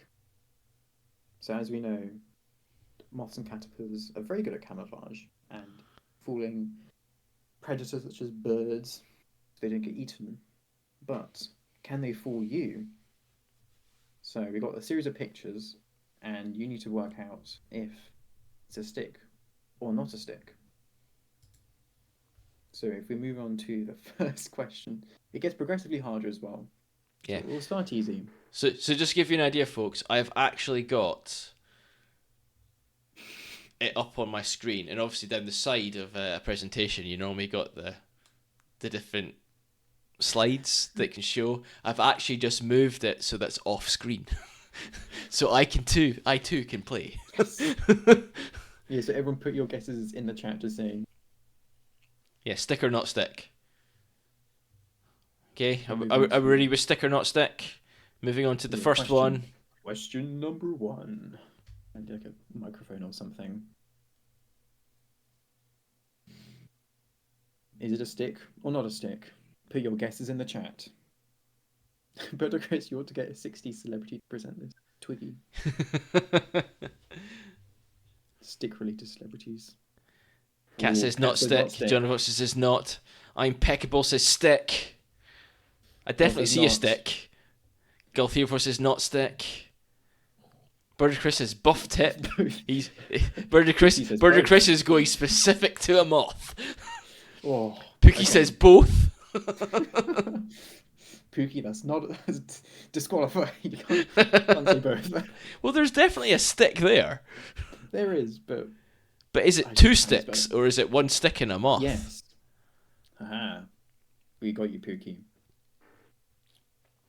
Should move on for the answer. Drum roll. 3, 2, 1. Hooray! It's not a stick. It's a buff tip. Birdie Chris is spot on. Hey, Barnacle Bum. Hi, Barnacle Bum. Yes, buff tip. Great moth. And I have a bit of info because it's technically my species highlight. So, buff tip, the yellow and black caterpillars of which can be seen from July to early October before they overwinter as pupa overground. And they can be seen from May to July in open woodland, scrub, hedgerows, and gardens. And the caterpillars can be found on most deciduous trees and frequently on sallows, birches, oaks, and hazel. So well done. I think most people said not stick as the buff tip. Okay, so that was Cat, John O'Vulture, Impeccable said stick. Gultheo 4 said not stick. Birdie Chris got the actual moth. Pookie said both, so we'll give him half a point.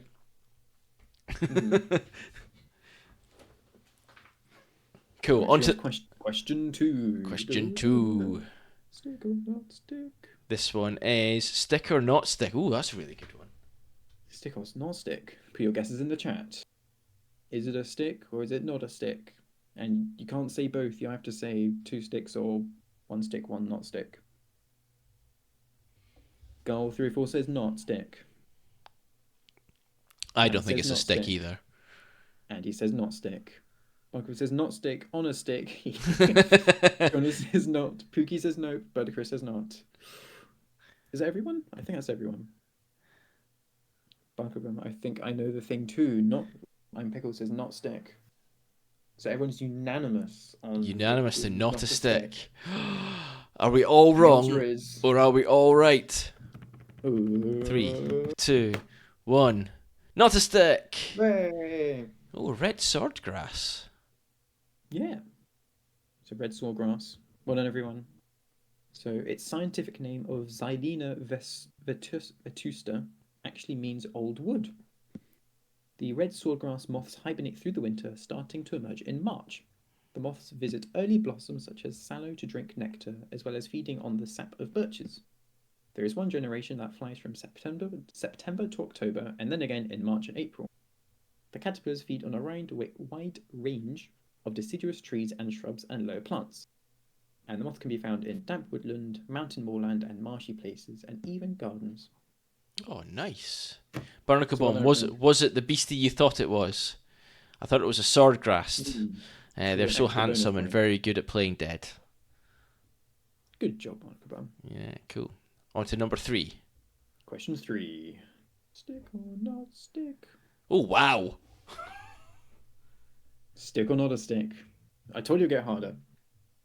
Put your answers in the chat. Is that a stick or not a stick? I'm saying stick. Andy's saying stick. Gull says stick. Oh. Pookie says stick. Barnacle says stick for me. Birdie Chris says stick. Cat says stick. Impeccable says not a Against everyone stick. else, not a stick. Oh, the mothiest moth says unpeckable. No, It's hard on though. Jonah Vulture says not to be controversial. Ooh. I think So you're that's a saying stick. you think that's a stick? See the answer. Three, Oh, 2, 1. I'm holding my head in shame right now. It is a stick. it's a stick. Well done, everybody. it's, it's a twig of a silver birch.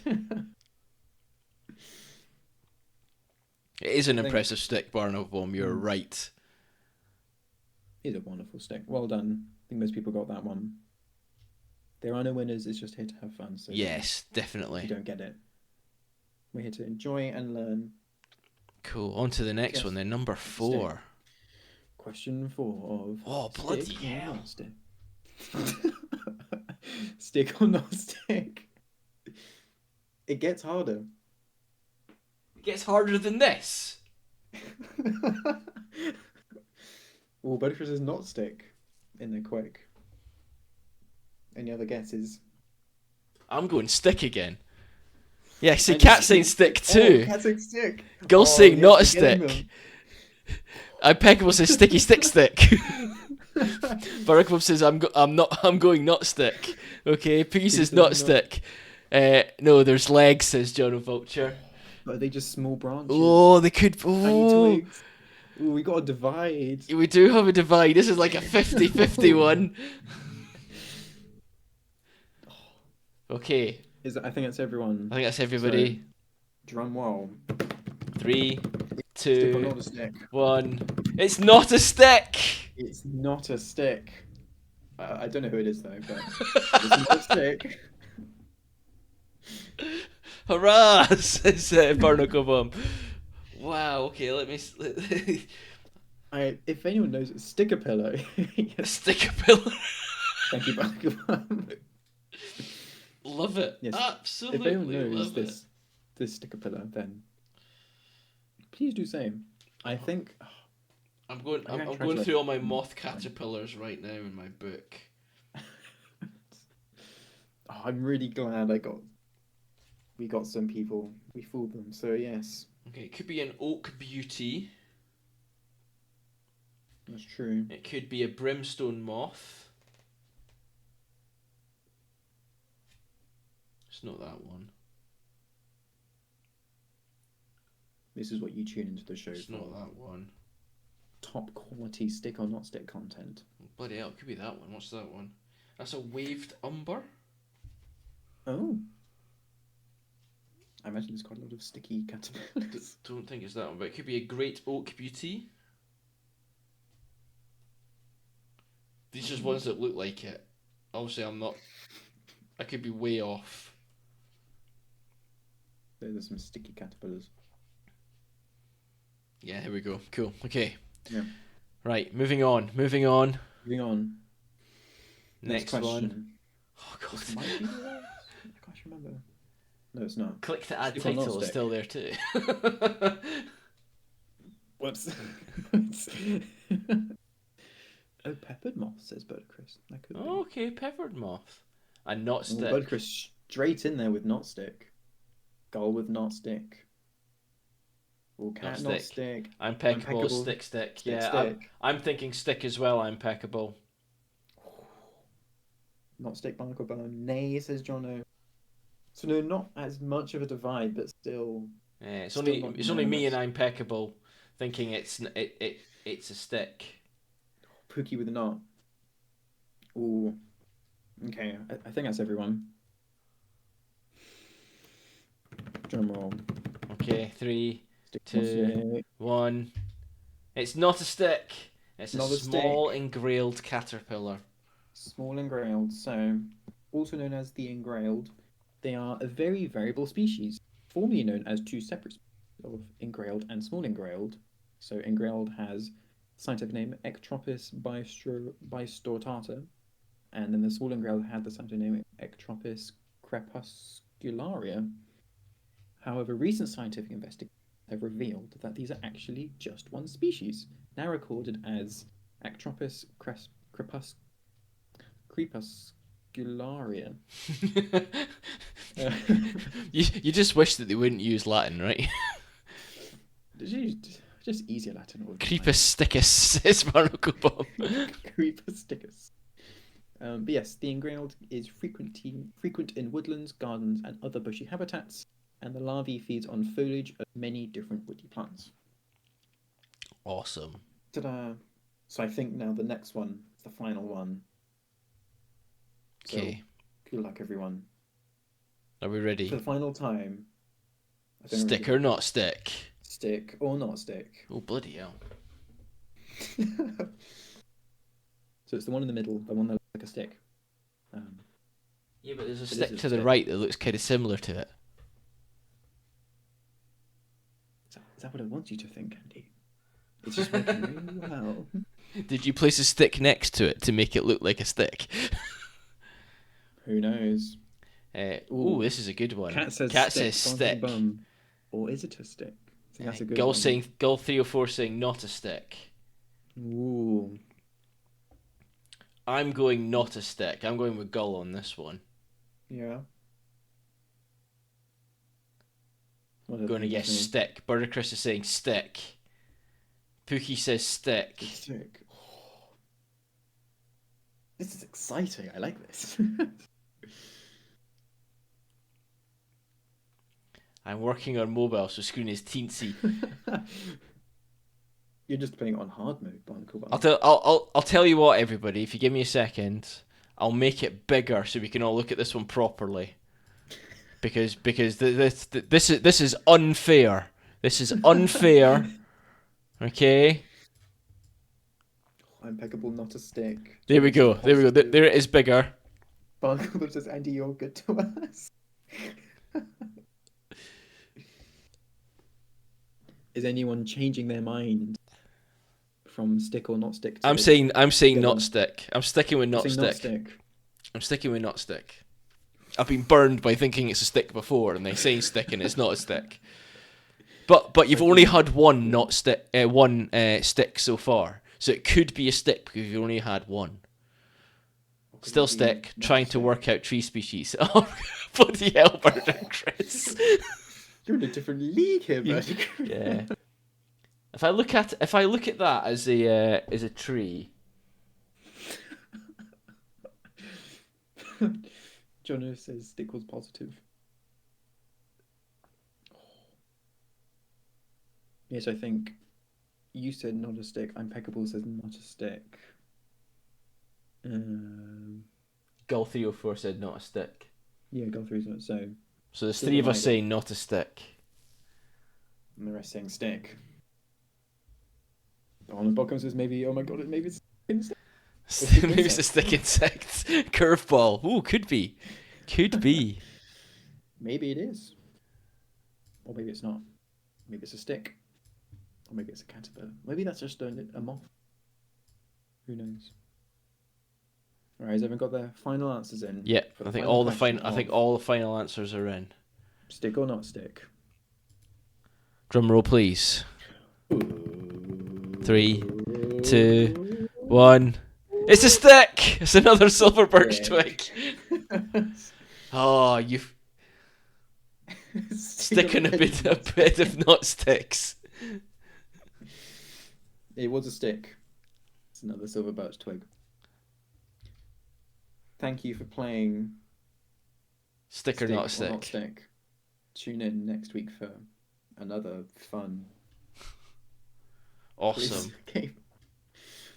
Now, that was the brilliant. hard part was trying to get pictures of sticks that look like not a stick, because there's no pictures on the internet of people trying to take pictures of sticks where they're not sticks. So I had to try and find sticks and like put them in caterpillar locations. Oh, is that what you've been doing? Is that why I failed miserably? You were fooled. I was fooled. That was awesome. Yes. Absolutely amazing. Highlight on the impressive camouflage of caterpillars and moths for our moth off. Yeah. Well done, everybody. Everyone liked it. Yeah, Evan did very well. Yeah, Evan did fantastic. Well played, says John O'Vulture. Certainly well played. Cool. Well, that's kind of it now. We've gone through our wildlife encounters.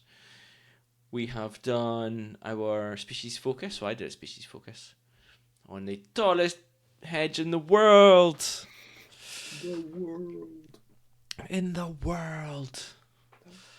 We've done some news where hopefully the north of Scotland gets turned into a World Heritage Site. That'd be very cool. That'd be very cool. Fingers crossed.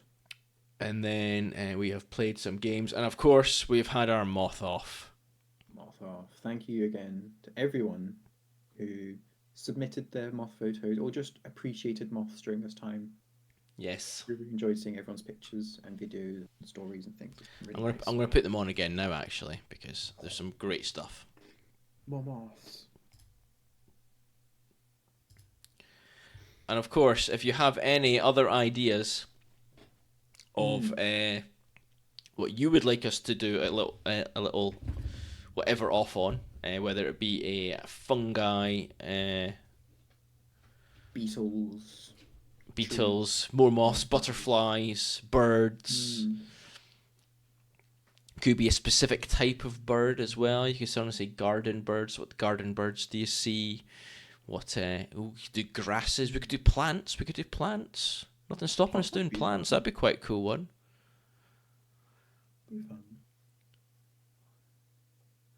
Yes, the Eastern Flyway as well. That's a good point, Birder Chris. Oh yeah. We've got over the next week or so. We do. Thanks, Jono. Hope to see you again soon. Bye, Jono. Thanks for watching. Yeah. So let's have a think over the next couple of weeks. Then we need to think about what we're going to do in July, because that's obviously the June one now. So July, what are we going to do a focus on? That'd be quite cool.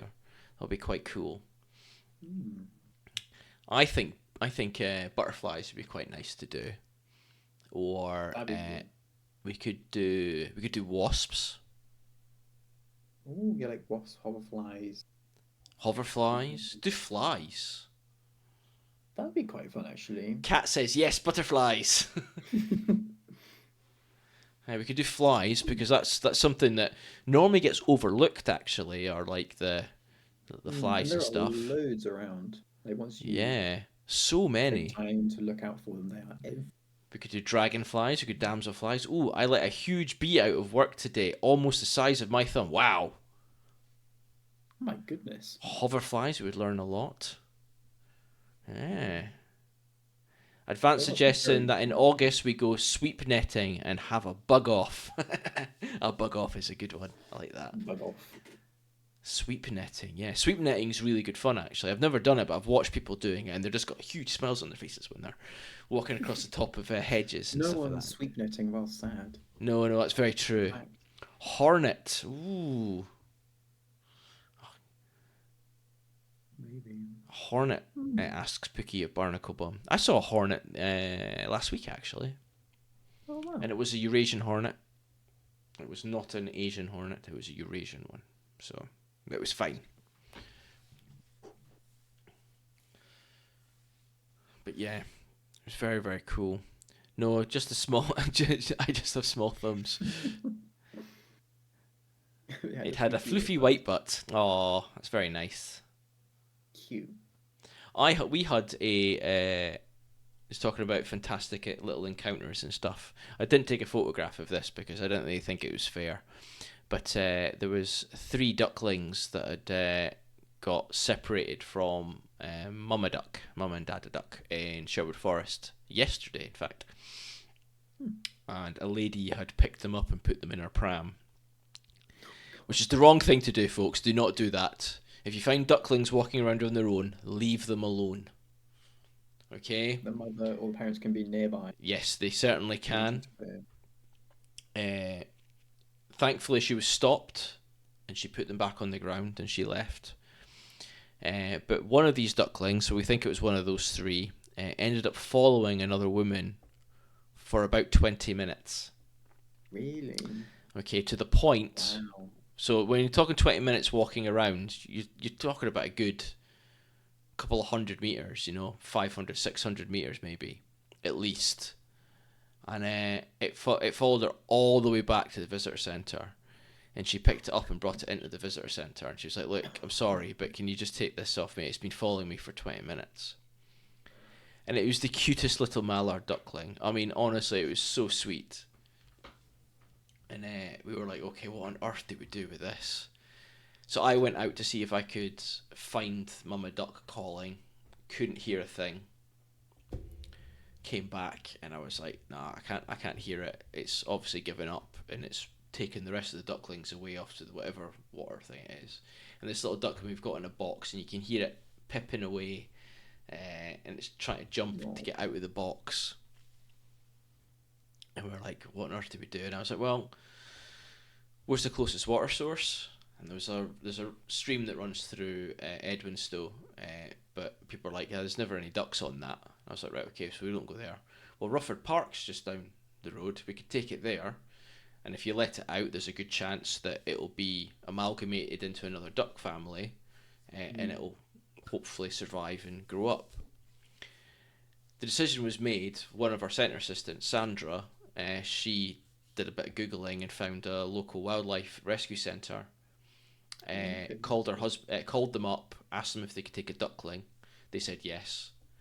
Called our partner. He came and collected it in the box, took it all the way there, and then he said, actually there was so many ducklings. They opened the box, lifted it out, put it at the side, and it just went, ah! And it ran off towards the other ducklings and amalgamated itself with all the other ducklings. So it's now, we called it Gerald. It's now, we don't know if it's male or female, we're just guessing. But it's now swimming around with other ducklings at a wildlife sanctuary, a little rescue centre. A good end. Yeah, fantastic end. It was so cute though. Honestly, it was adorable. You see ducklings from a distance, you're like, oh, they're so sweet. But when you get to have one in your hand, and you're like this, and it's looking at you and it's saying, I love you. Because that's what it says. It's going beep, beep, beep, beep, beep, beep, beep. Thinking your mummy or daddy. And you're like, no, I'm sorry. You can't stay with me. I'd love to keep you, but I don't have a pond in my garden. No, not yet. Not yet. Soon. Have to come back in a year or two. Good luck, young Gerald, Ian. That's a good barnacle. I like that. So yeah, absolutely fantastic. Anyway, folks, I think we're going to call it there. Should we raid someone? I think we should raid somebody. Who should we raid tonight? Who is on, folks? Let's have a looky. Does anyone know of any good wildlife-y Twitch streams going on now? We could go and raid. Yeah, Wigan, it's not on anymore. California Burbs and Hoot House live stream. Which one looks more interesting? Let's have a look. Hoot House live stream 6x. Ooh, cool. Let's go there. Hoot House. It's very. Oh, they got a bar now. Yeah, Hoot House live stream. Okay, let's.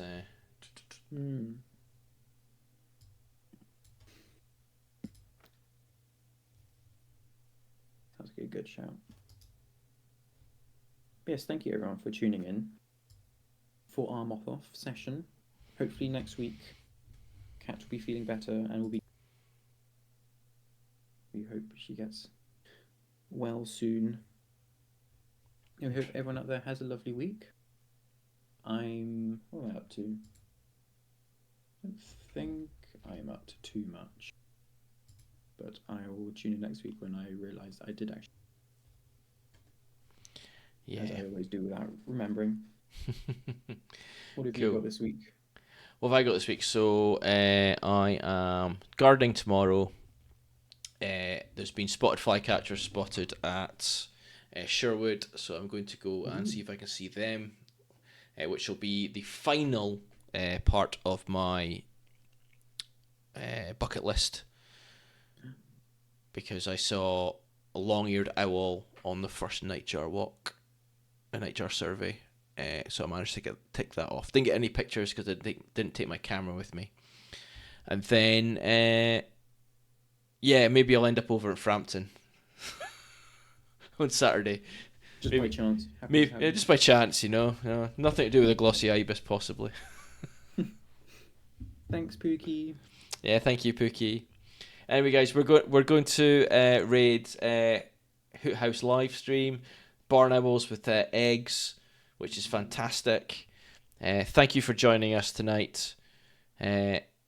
We will see you all next week, hopefully with Kat back in tow again after she has recovered from whatever is ailing her. Get well soon, Kat. And then hopefully we'll have some awesome wildlife encounters and other stuff. Yeah. There we go. Yeah, Spooky. Wow. Second one. Cool. So, I'm going to hit the start raid. There we go. There you go. We have started the raid. It's going. 3, 2, 1. We'll see you later, folks. Bye.